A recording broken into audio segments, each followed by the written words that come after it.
ઓમ શાંતિ. વિશ્વનું પરિવર્તન કરનાર, વિશ્વની સર્વશ્રેષ્ઠ હસ્તી, સર્વ આત્માઓના માનનીય એટલે કે પરમ પિતા પરમાત્મા શિવ, જે પરમાત્મા પ્રકાશ સ્વરૂપ પ્રજાપિતા બ્રહ્માના તનમાં પ્રવેશ કરી અને આ સૃષ્ટિનું પરિવર્તન કરે છે, તો પરમાત્મા શિવ અને બ્રહ્મા બાબા આજની આ સભામાં આપણે આહ્વાન કરીશું, અનુભવ કરીશું કે અહીંયા જ સ્ટેજના ઉપર બિરાજમાન છે.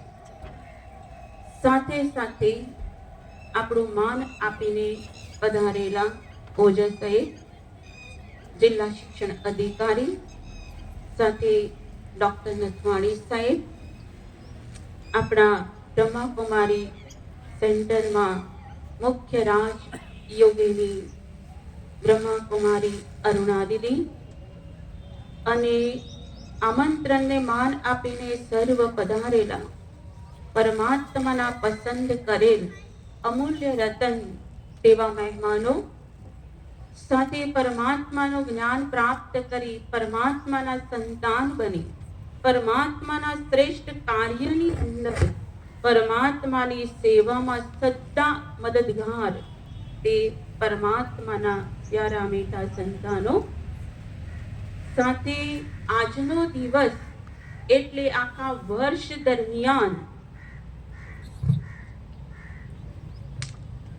આજનો દિવસ એટલે કે આખા વર્ષ દરમિયાન વિશ્વની સર્વ આત્માઓના માટે શ્રેષ્ઠમાં શ્રેષ્ઠ દિવસ છે, કે જે દિવસને મહાશિવરાત્રિ નિમિત્તે મનાવીએ છીએ. પરંતુ બ્રહ્માકુમારી સંસ્થાની અંદર એક ગેરંટીથી બતાવવામાં આવે છે કે 90મી શિવ જયંતી મહોત્સવ આજના દિવસે મનાવી રહ્યા છીએ.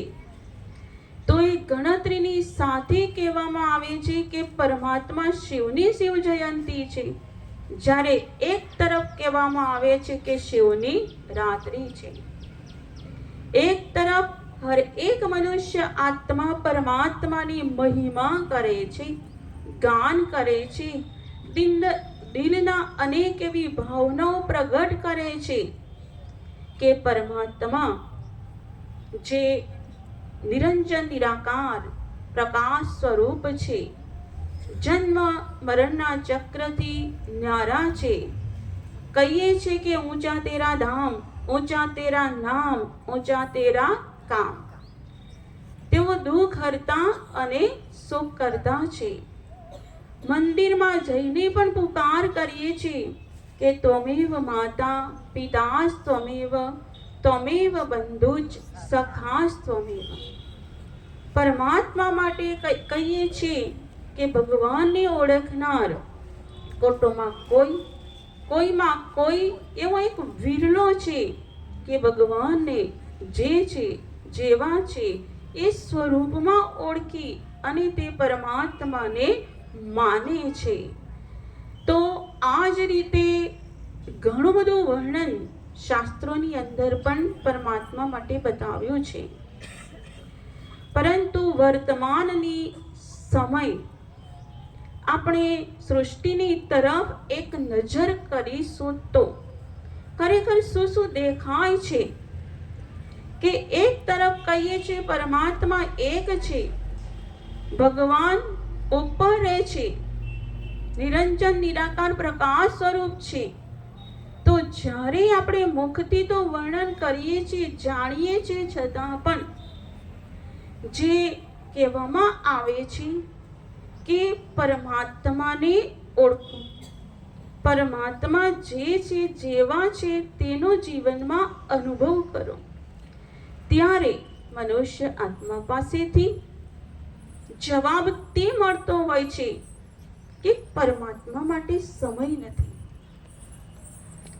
સમયની ભીખ માંગતા હોય છે. તો જ્યારે મનથી આપણે પૂછીશું કે સમય કેટલો આપણી પાસે છે અને ક્યાં સમયને આપણે યુઝ કરીએ છીએ, કે વ્યક્તિ માટે, વસ્તુ માટે, મોબાઈલ જોવા, પેપર વાંચવા, અને કોઈને કોઈ જોડે વાતચીત કરવા માટે. તો બધી જગ્યાએ આપણને સમય મળે જ છે, પરંતુ એક પરમાત્મા માટે કહીશું કે મને સમય નથી. તો જ્યારે અમને આવું સાંભળવા મળતું હોય છે ત્યારે દિલથી તો એમ થતું હોય છે કે આટલી મોટી સર્વશ્રેષ્ઠ હસ્તી, તો તેની એક મુલાકાત માટે વ્યક્તિ પાસે શું છે? સમય નથી. તો જ્યારે સમય જેને આપણને મોકલાવ્યા છે સૃષ્ટિમાં, જેને બધું આપ્યું છે, અને તેના માટે આપણે કહીશું શું છે? સમય નથી. તો ક્યાંક ને ક્યાંક બધું જ ઉપસ્થિત છે, પણ ભગવાનની પાસે જવા માટે દેહ અહંકાર આપણો કઈ વચ્ચે આવી જતો હોય છે. એટલે તેના માટે કહેતા હોય કે પરમાત્મા માટે સમય નથી. બતાવ્યું કે ભગવાન દુઃખ હરતા સુખ કરતા છે, કે બધી જ પ્રકારનું દુઃખ દૂર કરે છે અને સુખ આપે છે. એ આપણી બુદ્ધિમાં છે, વર્ણનમાં છે. પણ જ્યારે કંઈક દુનિયાની અંદર આપણી પસંદગી હોય છે, કે કોઈ ગાયકકાર ગાય છે, સાંભળીએ છીએ, દિલમાં છપાઈ જાય છે, ગમે છે. હોટલમાં જમવા માટે જઈએ છીએ, ત્યાં ટાઈમ અને તે જીભની અંદર સ્વાદ એ રહી જાય છે. કંઈક વ્યક્તિ પ્રત્યે પ્યાર છે, એ આંખોમાં સમાઈ જાય છે. તો બુદ્ધિમાં, દિલમાં બધું જ સમાયેલું છે, પણ એક પરમાત્માના માટે બુદ્ધિમાં, દિલમાં સ્થાન રાખ્યું છે યા નથી રાખ્યું? એના માટે બી થોડીક જગ્યા તો હોવી જોઈએ ને, કે તેને બી બુદ્ધિમાં બેસાડીએ, દિલમાં બેસાડીએ. તો એ પરમાત્માને આપણે બુદ્ધિ અને દિલમાં બેસાડીશું તો કહેવાશે કે પરમાત્મા આપણી સાથે છે. જ્યારે આગળ આપણે જોઈએ છીએ કે ધર્મની અંદર, ભક્તિની અંદર કેટલા મંદિરો બનાવી દીધા છે શિવના. તો શિવના લિંગ બનાવી દીધા છે. કોઈ પણ એવી આત્મા નહીં હોય કે જે શિવ પરમાત્માને લિંગના રૂપમાં નહીં માનતા. ધર્મ અથવા ભક્તિમાં માનતા હશે ને હશે જ. એ જ રીતે જ્યારે કોઈ પણ શાસ્ત્ર છે, તો શાસ્ત્રની અંદર પણ સ્વીકાર કરીશું કે કોઈને કોઈ રૂપમાં પરમાત્માનો અંદર ઉલ્લેખ હશે જ. તો એ બધું જ આપણે વાંચ્યું અને ભક્તિ પણ તો કરી દીધી છે. છતાં પણ ભગવાનના માટે જુઓ કેટલા ઝઘડા, ક્યાં ક્યાં ઝઘડા. એને આ મારો ધર્મ છે, આ તમારો ધર્મ છે, હું આ ભગવાનને માનું છું એટલે એ જ મારા ભગવાન છે, આ ભગવાનને માને છે એટલે એ જ ભગવાન છે. તો જે જેને માનતા હોય છે એ સમજે છે કે આ જ મારા, આ તમારા છે, મારા નથી. પણ આપણે બધા શું કહીશું કે આપણી સર્વ આત્માના પિતા એક છે યા અલગ છે? શું કહીશું? એક પિતા છે, 5 સંતાન છે. તો એક બાળક એવું કહેશે કે આ મારા પિતા નથી, મારા પિતા તો બીજા છે, મારા પિતા તો સર્વવ્યાપી છે, મારા પિતા તો કણકણમાં છે, મારા પિતા શાસ્ત્રોમાંથી મળશે, મારા પિતા આ ધર્મમાંથી મળશે. તો એક 5 સંતાનો એક પિતાનો આવી રીતે જવાબ આપશે આપી શકશે કઈ નહીં.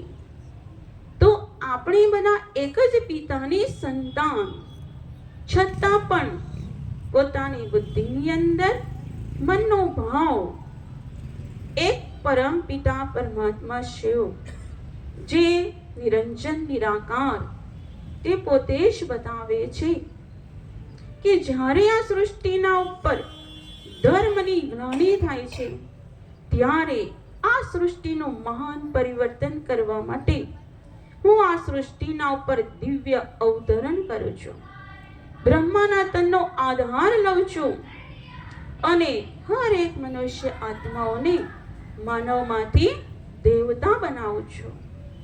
આવા ઉચ્ચ શ્રેષ્ઠ કર્મ આપણી પાસે કરાવી દુનિયાનું પરિવર્તન કલયુગમાંથી સતયુગ, એ પરિવર્તન કરાવવા માટે દુનિયાની કોઈ પણ હસ્તી સક્ષમ નથી કે જે વિશ્વનું પરિવર્તન કરી શકે. એક જ પરમાત્મા શિવ છે કે જે આ ધરા પર અવતરણ કરી અને આ વિશ્વનું પરિવર્તન કરાવી રહ્યા છે. તે કાનની અંદર અવાજ એવો જતો રહેવો જોઈએ કે બુદ્ધિની અંદર છપાઈ જવું જોઈએ કે ભગવાન પોતે જ આવીને બતાવે છે. એટલે કહીએ સ્વયંભૂ, મને પોતે જ પોતાની જાતે પ્રગટ થાય છે અને પોતાનો પરિચય પરમાત્મા પોતે જાતે જ આપે છે.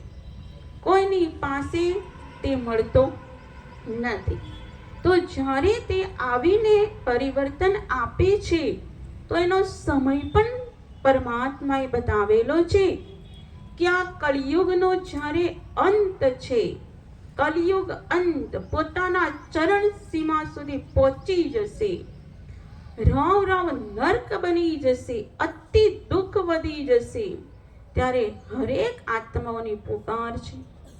ત્યારે પરમાત્મા સૃષ્ટિ પર આવે છે અને ભગવાનને આવવાનો સમય કેટલો છે, પરિવર્તન કરવાનો સમય કેટલો છે, તે પણ આપણને સમય સાથે બતાવે છે કે હું સૃષ્ટિ પર આવું છું તો કલયુગ અંત અને સતયુગની શરૂઆત, તેની વચ્ચે 100 વર્ષની અંદર આ સૃષ્ટિનું મહાન પરિવર્તન કરાવું છું. હવે 100 વર્ષની અંદર 90 વર્ષ પૂરા થઈ ગયા, માનીશું? વિશ્વાસ કરીશું કે 90 વર્ષ પૂરા થઈ ગયા, 90મી શિવ જયંતી મનાવી રહ્યા છે. હવે ફક્ત કેટલા વર્ષ બાકી છે? કેટલા વર્ષ બાકી છે? 10 વર્ષ. 10 વર્ષ બાકી છે. આપણે કહીશું કે 10 વર્ષમાં આ સૃષ્ટિનું મહાન પરિવર્તન થઈ રહ્યું છે. એક તરફ વિનાશ, બીજી બાજુ સતયુગી દુનિયાની સ્થાપના. બંને કાર્ય અત્યારે ચાલુ જ છે. તો જ્યારે આટલો ટૂંકો સમય સાથે નિશ્ચિત બતાવવામાં આવી જાય, છતાં પણ જ્યારે બતાવ્યું છે ને કે ભગવાન પોતાનો સત્ય પરિચય આપવા માટે આવે, ત્યારે વિશ્વની અંદર ઘણા કુંભકર્ણ હોય છે કે હજુ તો કળિયુગનો ઘણો બધો સમય બાકી છે ને, એટલે આરામથી અજ્ઞાનતાની નિંદમાં શું કરે છે? સૂતા હોય છે કે હજુ તો સમય ઘણો બાકી છે. પણ બાકી નથી, ફક્ત બચેલા 10 વર્ષ તે ગેરંટી સાથે બતાવવામાં આવે છે. અહીંયા કોઈ ભવિષ્યવાણી કે તે નથી, ભગવાનની વાણી છે.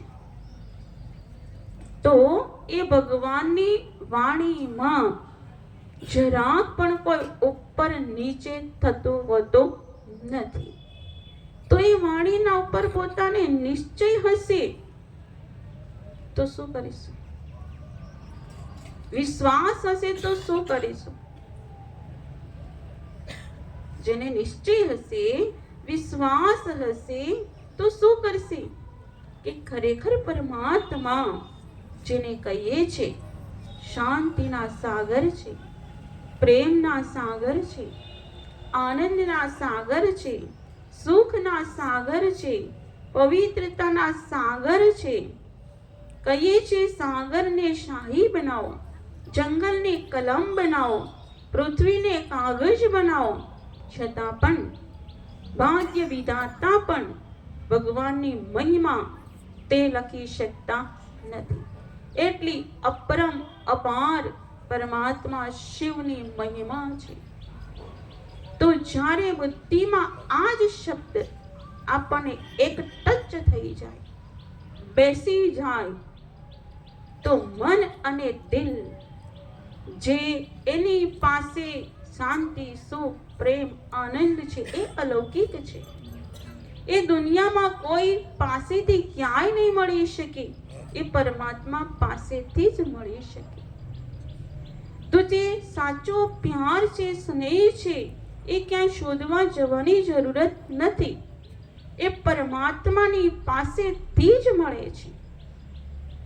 પણ એક ટાઈમ ભગવાનની સાથે, એક ટાઈમ ભગવાનની સાથે, એવો કોઈ સમય, એવો કોઈ ટાઈમ ભગવાનની સાથે જોડી દો. આ ટાઈમ ભગવાન સાથે, આ ટાઈમ ભગવાન સાથે. તો એક ટાઈમ ભગવાન સાથે કંઈક જોડેલો હશે, તો તે ટાઈમે પરમાત્માને યાદ કરીશું, તો દુનિયાની અંદર ક્યાંય પણ આપણે હોઈશું, છતાં પણ પરમાત્મા એટલા શક્તિમાન છે, એટલા પાવર હાઉસ છે. એક સેકન્ડમાં જ્યાં હોઈશું ત્યાં આપણને મદદ કરવા માટે ચોક્કસ આવે છે, આવે છે અને આવે જ છે. એ ગેરંટી સાથે છે કે ભગવાનને એ પાવરને આવતા કોઈ વાર લાગતી નથી. ભક્તિ માર્ગમાં પણ કેટલી મદદ કરે છે, કેટલી બધાની ભગવાન સેવા કરે છે. તો જ્યારે આ રીતે આ મહાશિવરાત્રી શિવ જયંતીના દિવસે પરમપિતા પરમાત્મા શિવ, જેનું સાચું સ્વરૂપ છે સત્યમ શિવમ સુંદર, સત્ય પણ છે, સત્ય છે ત્યારે જ તો કહીએ છીએ ને, સત્ય પણ છે, શિવ પણ છે અને બધા જ ગુણોમાં સુંદર પણ છે. તો આપણી આંખોની સામે બસાવી લઈશું, આપણી બુદ્ધિની સામે એને બસાવી લઈશું, તો આપણને દેખાશે, તો અનુભવ કરી શકીશું. તો આપણો નંબર ક્યાં લાગશે? કોટોમાં કોઈ, કોઈમાં કોઈ, કે હું ભગવાનને ઓળખું છું.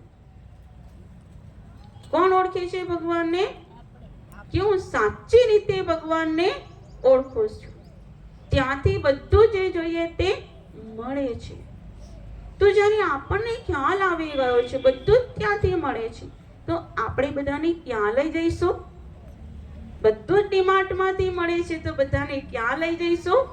સસ્તું અને બધું. ભગવાન પાસે કોઈ મહેનત નહીં, અને બસ એક સેકન્ડમાં સંકલ્પ કરીશું, પરમાત્મા મારા પિતા છે, હું પરમાત્માની સંતાન છું. પરમાત્માની પાસે જે બી ખજાનો છે તે બધો જ ખજાનો મારો છે, હું અધિકારી છું. તો જ્યારે એ આત્માને પ્રાપ્ત થાય છે ત્યારે આત્મા બિલકુલ સંતુષ્ટ બની જાય છે, અંદરથી તૃપ્ત થઈ જાય છે. એના એક એક કર્મ હોય છે તો તે શાંત થઈ જાય છે. બધી ઈચ્છાઓથી આત્મા પૂર્ણ થઈ જાય છે. એને ક્યાંય પણ આત્મા કંઈ પણ લેવા માટે ભિખારી બનીને ક્યાંય જતા નથી. ભગવાનના બાળક અને ભિખારી તેવું ક્યારે પણ હોઈ શકે નહીં.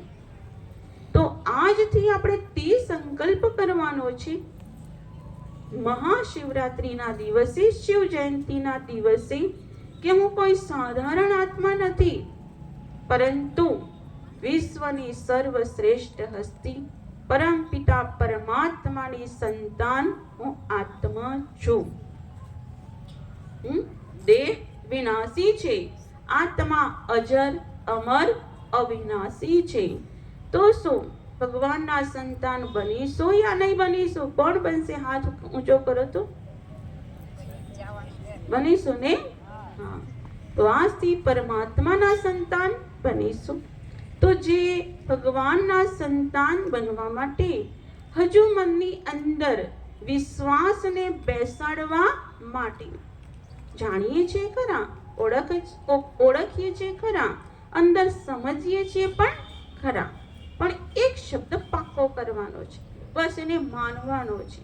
જે જેવા છે એને આપણે માનવાનો છે કે બસ પરમાત્મા એક નિરંજન નિરાકાર પ્રકાશ સ્વરૂપ છે અને અખિલ બ્રહ્માંડમાં શું છે? બિરાજમાન છે.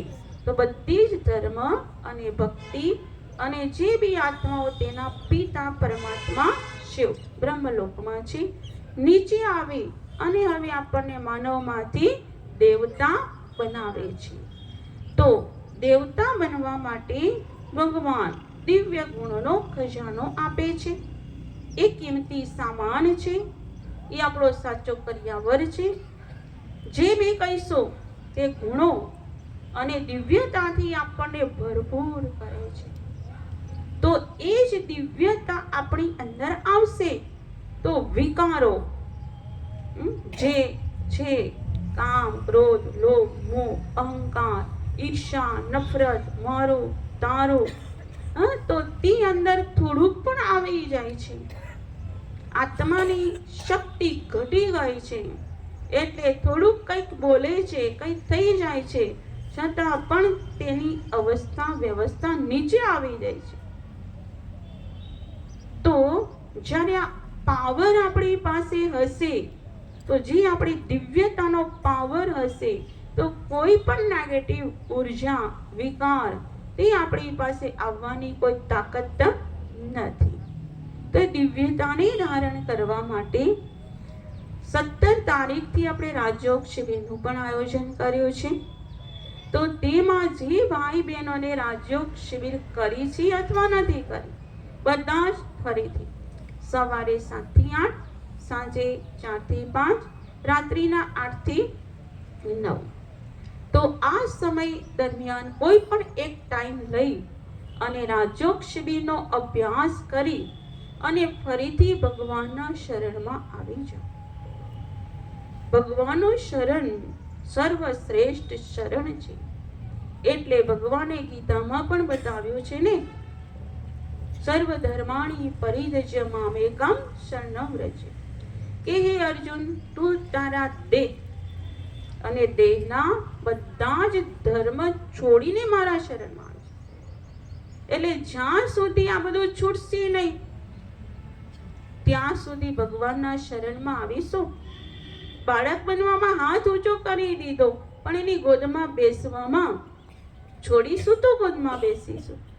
જ્યાં સુધી છોડીશું નહીં ત્યાં સુધી ભગવાનની ગોદમાં બાળક તરીકે કઈ રીતે બેસી શકીશું? તો અત્યારે સમય છે ભગવાનની ગોદમાં બેસવાનો, એના પ્યાર સ્નેહનો અનુભવ કરવાનો. તો બસ એક શબ્દ યાદ રાખો, એક ટાઈમ ભગવાનની સાથે. શું યાદ રાખીશું? એક ટાઈમ ભગવાનની સાથે. તો આપણો એક ટાઈમ કોઈ પણ નક્કી કરો આખા દિવસમાં. પછી એમ ક્યારે નહીં કહેવાનું કે તેના માટે મને શું નથી, શું નથી, હા, સમય નથી. એવું આપણે ક્યારે પણ કહી શકાય? સમય કોને આપ્યો? ભગવાને. એ સમયનો ખજાનો ભગવાને ઘણો બધો આપ્યો છે. અગર 24 કલાકની બદલીમાં 30 કલાક પણ ભગવાન આપી દે તો પણ શું કહીશું કે ભાઈ સમય નથી. તો આપણા માટે સમય નહીં જ મળવાનો, અને એક સમય આવી જશે કે જે શિવને આપણે કહીએ છીએ મહાકાલ. અહીંયા આપણે મહાકાલના શિવલિંગ પણ બતાવ્યા છે.